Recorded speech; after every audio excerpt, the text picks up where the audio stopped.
To pair your phone for the first time, make sure that you have Bluetooth activated.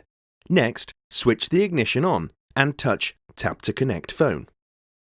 The vehicle system is now discoverable. Go to the Bluetooth settings on your phone and search for New Devices. Select your vehicle's name.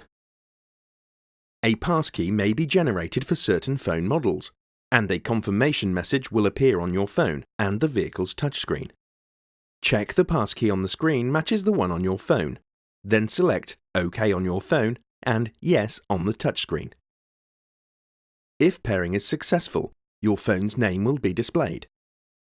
The vehicle now automatically connects to your phone. Next, select the phone shortcut to take you to the phone screen. Once your phone is paired and connected, a message may appear on the phone asking if you want to download the phone's contacts to the vehicle. Approve this request. After pairing, the system connects automatically to your phone whenever your phone is inside the vehicle and the ignition is switched on. To pair an additional phone or to change to another paired phone, touch Options. Touch Pair a new device or select from the list of paired phones.